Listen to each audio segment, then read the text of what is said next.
नमस्कार दोस्तों, स्वागत है आपका आपके अपने YouTube चैनल एजुकेशनल पहल में।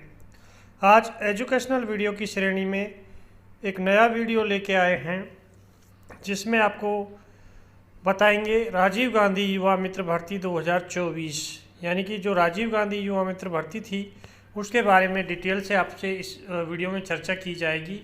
युवा मित्रों की बहाली की कितनी उम्मीद है, यानी कि युवा मित्रों को बहाल किया जाएगा, इसकी कितनी उम्मीद है। क्या आचार संहिता हटने के बाद फिर से जारी होगा धरना प्रदर्शन।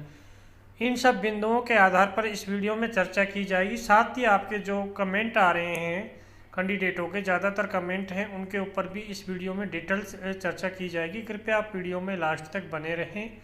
उससे पहले अगर आप लोगों ने इस YouTube चैनल को सब्सक्राइब नहीं कर रखा है तो सबसे पहले इस YouTube चैनल को सब्सक्राइब कर लें, जिससे कि ऐसी एजुकेशनल जानकारी आपको सबसे पहले मिल सके। हम राजस्थान में चल रही विभिन्न प्रतियोगी परीक्षाओं की जानकारी लेके आते हैं। साथ ही इंटरव्यू बेस पर भर्ती या फिर एग्ज़ाम बेस पर भर्ती, किसी भी प्रकार की राजस्थान से संबंधित भर्ती हो या केंद्र सरकार की कोई भी भर्ती हो, उसकी पल पल की अपडेट हम आपको प्रोवाइड कराते हैं।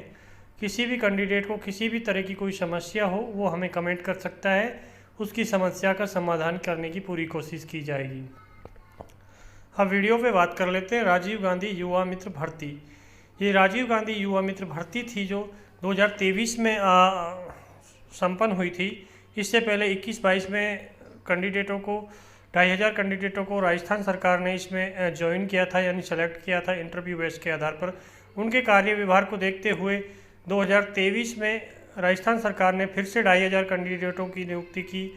टोटल मिलाकर 5000 कैंडिडेट राजस्थान में इस भर्ती के तहत नियुक्त थे, वो अपनी सेवाएं दे रहे थे। यानी कि इन कैंडिडेटों का जो काम था राजस्थान सरकार की या फिर केंद्र सरकार की जो भी जन कल्याणकारी योजनाएं हैं उनका प्रचार प्रसार करने का इनका मकसद था। ये जनता के पास जाकर, ग्रामीण इलाकों में जाकर, दूर दराज के इलाकों में जाकर जनता को इन योजनाओं की जानकारी देते थे। जिन कैंडिडेटों को इन योजनाओं का फ़ायदा नहीं मिल पाता था उनको इन कैंडिडेटों ने फ़ायदा दिलाया था। बट राजस्थान में जैसे ही गवर्नमेंट चेंज हुई तो राजस्थान सरकार ने तुरंत प्रभाव से इस भर्ती प्रक्रिया को 25 दिसंबर को एक नोटिफिकेशन जारी कर पूर्ण प्रभाव से निरस्त कर दिया और ये 2500 कैंडिडेट अपने बेरोजगार हो गए। यानी कि जिसमें से 2500 कैंडिडेट थे उनका सिलेक्शन हुआ ही था, यानी कि 3 महीने उन्होंने सेवाएं दी थी, बल्कि और जो 2500 कैंडिडेट थे उन्होंने 18 महीने अपनी सेवाएं दी थी। क्योंकि जिस समय ये नोटिफिकेशन जारी किया गया था उसमें बोला गया था कि 2 साल के लिए इन कैंडिडेटों को ज्वाइन किया जाएगा। उसके बाद इन कैंडिडेटों की अगर आगे ज़रूरत पड़ी है तो इनको 6-6 महीना करके आगे इनका टाइम पीरियड बढ़ाया जा सकता है। बट उन कैंडिडेटों का भी पूरे 2 साल नहीं हुए थे और जो 2023 में सिलेक्ट हुए थे वो कैंडिडेट, उनका मात्र 3 महीने का कार्य हुआ था, 3 महीने की सेवाएं हुई थी और उसके पहले ही इन कैंडिडेटों को निरस्त कर दिया और ये अपने घर बैठ गए। इसके बाद इन कैंडिडेटों ने अपने ब्लॉक तहसील लेवल पर इन्होंने ज्ञापन दिए थे, फिर भी ज्ञापनों से बात नहीं बनी, यानी कि गवर्नमेंट ने बात नहीं मानी, तो ये लोग अपना धरना प्रदर्शन जारी रखने के लिए शहीद स्मारक जयपुर पहुंच गए। वहां पर इन्होंने अपना धरना प्रदर्शन जारी रखा, शांतिपूर्ण तरीके से अपना धरना प्रदर्शन जारी रखा और उसके बाद भी गवर्नमेंट की कोई भी प्रतिनिधिमंडल या फिर गवर्नमेंट का कोई भी कैंडिडेट इनसे आकर नहीं मिला।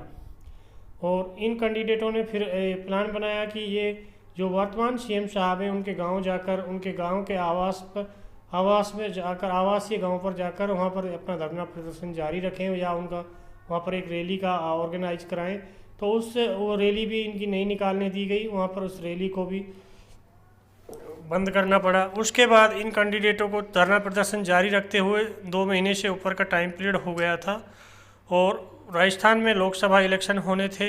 लोकसभा इलेक्शन को देखते हुए राजस्थान में आचार संहिता लग गई और अंतिम दिन से एक दिन पहले इन्होंने अपना जो पानी की टंकी थी जयपुर में शहीद स्मारक के पास में ही थी और उस पर चढ़कर इन्होंने धरना प्रदर्शन जारी रखा था।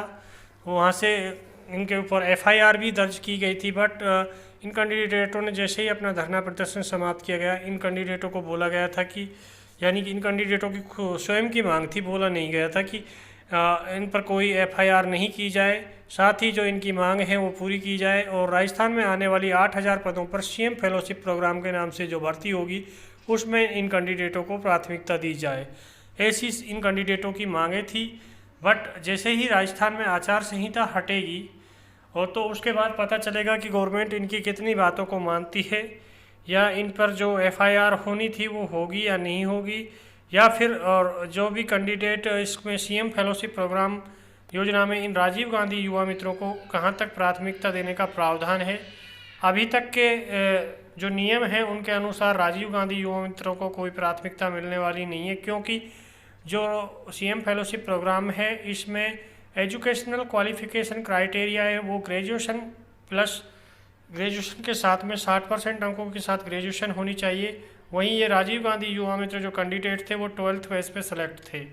अब ये तय नहीं है कि किसी भी कैंडिडेट ने ग्रेजुएशन बाद में कर ली हो या कोई अभी 12th पास ही हो, बट ग्रेजुएशन भी कर ली होगी तो प्रत्येक कैंडिडेट की 60% होना ग्रेजुएशन में संभव नहीं है। इसलिए राजीव गांधी युवा मित्र इस शैक्षिक योग्यता के क्राइटेरिया से बाहर होते नज़र आ रहे हैं। साथ ही एक दूसरी जो क्राइटेरिया गवर्नमेंट ने रखा है, जो राजीव गांधी युवा मित्र थे इनको जो सेलेक्ट किया गया था एज क्राइटेरिया रखा गया था 18 साल से लेकर 40 साल के बीच का।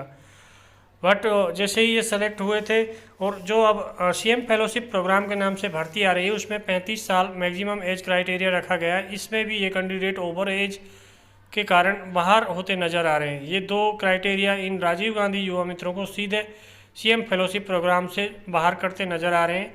अगर इन राजीव गांधी युवा मित्रों के लिए ये दो क्राइटेरिया चेंज नहीं किए गए तो ये राजीव गांधी युवा मित्रों को इस भर्ती में कोई प्राथमिकता मिलने वाली नहीं है। ये आपको अभी तक के सूचनाओं के आधार पर आपको जानकारी दे रहे हैं। जैसे ही ऑफिशियल नोटिफिकेशन आएगा उसकी भी हम आपको सबसे पहले जानकारी देंगे। उसके लिए आप लोगों को हमसे जुड़ के रहना है, यानी कि आपको इस एजुकेशनल पहल चैनल को सब्सक्राइब करके रखना है, साथ ही बेल आइकन दबा के रखना है। बेल आइकन दबाने के बाद ऑल पे सेलेक्ट कर देना, जिससे कि हम कोई भी वीडियो डालें उसका नोटिफिकेशन आपकी स्क्रीन पर आ सके, सबसे पहले आप वीडियो देख सकें। और जितनी भी हम वीडियो आपसे संबंधित आपको बनाते हैं आप अपने ग्रुपों में शेयर किया करो, जिससे कि आपकी आवाज़ गवर्नमेंट तक पहुंच सके। यानी कि आपके शेयर करने से ही आपकी आवाज़ आगे तक पहुंचेगी। गवर्नमेंट के जो भी प्रतिनिधि हैं उनके पास ये वीडियो पहुंचेगा तो आपकी बात आगे उठेगी और आपकी आवाज़ आम जनता तक भी पहुंचेगी। इसलिए हम बार बार आपको बोलते हैं कि आप वीडियो को ज़्यादा से ज़्यादा लाइक किया करें, शेयर किया करें, साथ ही इस एजुकेशनल चैनल को सब्सक्राइब किया करें। फिर भी किसी भी कैंडिडेट का अगर कोई कमेंट रह जाता है, कोई सवाल जवाब हो, वो हमें कमेंट कर सकता है। आपके कमेंट का जवाब देने की पूरी कोशिश की जाएगी। धन्यवाद।